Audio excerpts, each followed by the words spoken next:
เคสบายดีทุกคนเนาะที่เข้ามาในคลิปวิดีโอนี้เนาะและมื้อนี้ข่อยก็จะมาสาธิตวิธีการนำใช้แอปของ Sony เนาะเพื่อจะไปควบคุมกล้องหรือว่านำโอนข้อมูลภาพมาใส่โทรศัพท์ให้มันสะดวกหรือว่าว่องไวขึ้นเนาะทำอิฐเนาะต้องเข้าไปโหลดแอปตัวนี้ก่อนเข้ามาใน App Store เนาะแต่ว่าคัน Samsung นี่ก็เช่นเดียวกันเนาะเพราะว่า Samsung นี่จะเป็นบางรุ่นเท่านั้นที่จะรองรับแต่ว่า iPhone นี่แม่นค่อยลองแม่นทุกรุ่นเลยที่รองรับเนาะสำหรับแอปก็คือชื่อว่าแม่นImage เนาะ Imaging X Mobile ตัวนี้เนาะนี่ทำอิฐนี่เลยตัวแรกนี่เลยเนาะหลังจากนั้นก็เข้ามาโหลดเนาะเพราะว่าตัวนี้แม่นค่อยโหลดได้โหลดไว้เรียบร้อยแล้วเนาะตัวนี้ได้โหลดไปแล้ววันนี้ก็คลิกเข้าไปเปิดโอเคตอนนี้เราเข้ามาแอปมันก็จะเป็นประมาณนี้เนาะแล้วเข้ามาประมาณนี้หลังจากนั้นเราไปเปิดเบิ่งที่กล้องตัวนี้ก็จะร้องเป็นกล้อง Sony A7 Mark III แล้วก็เลนส์แมน1635ไส้ตัวนี้ A7 Mark IIIโอเคตอนนี้เนาะเราลองเข้ามาแล้วหลังจากนั้นคลิกเข้าไปที่เมนูเนาะเมนูหลังจากนั้นมาซอกหาตัวนี้ซอกหาการในโลกนี้เนาะเลื่อนมาที่การในโลกตัวนี้เลื่อนลงมาซอกหา Control with Smartphone แต่ว่าบางกล้องแต่ละหน่วยจะบ่คือกันเนาะบางหน่วยกับปิดตัวนี้บางหน่วยก็จะปิดเป็นออฟตัวนี้นะแต่เราต้องมาเปิดเป็นออนโอเคในงานมัน connection with the smartphone นะตัวนี้ต้องเข้ามาตัวนี้คลิกใส่ตัวนี้แล้วเนาะหลังจากคลิกมาแล้วปุ๊บจะถึงขั้นตอนสแกนบาร์โค้ดเนาะสแกน QR barcode นี่แมนขั้นไผว่าบ่อยากสแกนก็สามารถเขียนรหัส Wi-Fi ใส่ก็ได้เชื่อมต่อผ่าน Wi-Fi หรือว่าสแกนผ่าน QR code ก็ได้เนาะขั้นถ้าว่าอยากเชื่อมผ่าน Wi-Fi เนาะจะต้องคลิกบนปุ่มนี้เนาะ CC บนนี้เนาะบนนี้จะเป็นให้เลือกรหัสสำหรับเชื่อมต่อมีแค่รหัสตัวนี้ใส่เนาะตัวนี้มีใส่ใน Wi-Fi เนาะแต่ว่าขั้นถ้าว่าสมมติว่าอยากเชื่อมต่อผ่าน Wi-Fi เนาะต้องออกหาแอปตัวนี้เนาะออกมาก่อนแล้วอย่างนั้นเข้ามาที่ตั้งค่าหลังจากนั้นคลิกเข้าใส่ตัวนี้หลังจากนั้นก็เชื่อมต่อก็คือตัวนี้เนาะเชื่อมต่อไปแล้วเพราะว่าตัวนี้เราได้เขียนรหัสไปแล้วเนาะแต่ถ้าสมมุติว่าบ่อยากเชื่อม Wi-Fi หรือว่าวงไวกว่าสแกน QR code เลยเนาะตัวนี้มาสแกนผ่าน QR code จะไวกว่าตัวนี้เนาะฉะนั้นก็คลิกเข้าแอปเนาะหลังจากนั้นก็เปิด connection คือเก่าเนาะหลังจากนั้นเอามาเขียนคลิกกับ QR code เลยตัวนี้โอเคแล้วก็สแกนเลยได้แล้วตัวนี้โอเคตอนนี้มันเชื่อมต่อกันเรียบร้อยแล้วเนาะโอเคมีแต่รอถ่าแป๊บหนึ่ง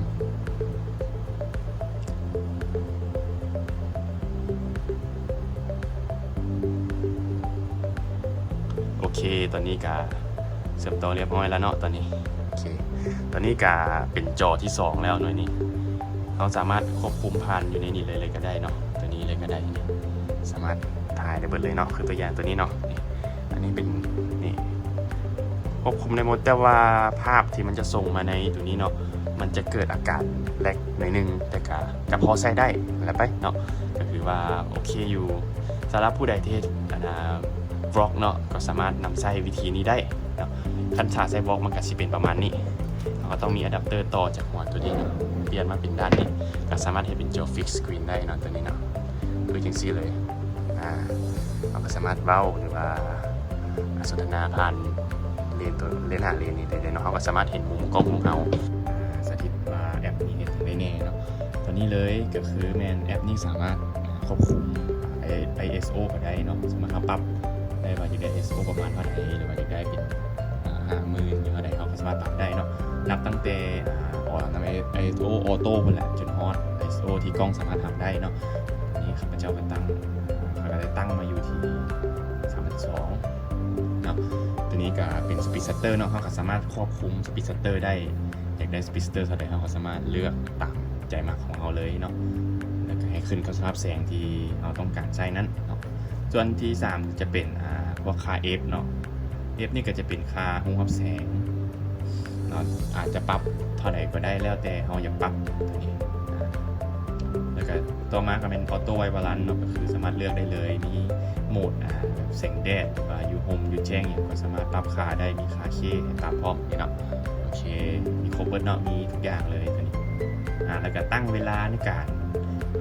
ถ่ายหรือว่าตั้งเราสามารถตั้งเวลาถ่ายรูปได้ตัวนี้เนาะว่าจะได้ประมาณเท่าไหร่ใจมันถ่ายรูป เขาเนาะสำหรับส่วนต่อไปเนาะอันนี้จะเป็นการตั้งค่าหรือว่าตั้งค่าปุ๊บแอปตัวนี้เนาะให้มีผลแนวไหนต่อกล้องตัวนี้เนาะเราก็สามารถควบคุมได้นี่ได้เนาะก็สามารถเลือกเข้าไปเลื่อนเบิ่งแล้วก็ตั้งค่าได้เนาะแล้วต่อมาเนาะกสีได้มีการสาธิตเบิ่งว่าการเฮ็ดเวียกของมันนั้นเป็นจังไดเนาะจะแลกบ่ซำใดใช้งานตัวจริงเนาะแต่การใช้งานตัวจริงนี่ล่ะก็ผมว่ามันก็บ่ได้แลกพอประมาณเท่าใดเนาะเดี๋ยวนี้แอป Sony เดี๋ยวนี้เขาเจ้าได้อัปเดตมาใหม่เบิดแล้วแล้วก็เฮ็ดให้แอปเสถียรขึ้นในเวลาเฮ็ดเวียกเนาะเราสามารถพบได้ตัวจริงเลยเนาะตัวนี้ก็อัปเดตไปเมื่อก่อนนี้เนาะเมื่อก่อนนี้เขาเจ้าได้เปิดอัปเดตแอปใหม่ก็สามารถใช้ได้รู้สึกว่าลื่นอีหลีเนาะนี่เรานิ่งเนาะเบิ่งสังเกตเบิ่งจอตัวนี้เนาะแล้วก็จอตัวนี้นิ่งกันนิ่งพร้อมกันเนาะสมมุติว่าโอเคเนาะอันนี้เป็นลองเบิ่งวิดีโอเนาะสิลองกดเบิ่งวิดีโอเนาะโอเคกดจุดนี้เนาะกดวิดีโอเบิ่งถ่ายวิดีโอที่กลางข้างโอเคตอนนี้ได้แล้วเนาะมันก็จะนับนี่อันนี้ก็จะเป็นมอนิเตอร์ที่นับเป็นวิดีโอว่าเขามันก็แสดงอย่างนี้เป็นครบสุดเลยเนาะตัวนี้สามารถนิ่งได้เนาะสังเกตดีๆเนาะพอนิ่งกล้องเนาะมันก็นิ่งนำแต่ว่ามันก็สิแลกเป็นระยะหนึ่งเนาะแต่กับโบราณครับพอสามารถคำนวณว่ากะระยะได้ประมาณไหนนะโอเคเดี๋ยวจะเล็กก่อนเนาะโอเคต่อมาเนาะเขาก็จะมาใช้วิธีการโอนรูปภาพออกเนาะเห็นจังไดโอเค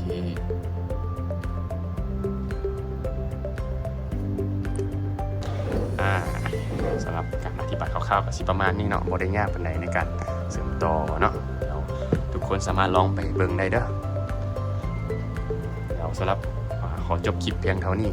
ถ้าถามว่ามีคำถามอย่างหรือว่าอยากบ่เข้าใจเนาะหรือว่าบ่เข้าใจในการเสริมต่อก็สามารถติดต่อทางหลังไมค์ได้เลยเด้อสำหรับวิดีโอนี้ขอจบเพียงเท่านี้สบายดี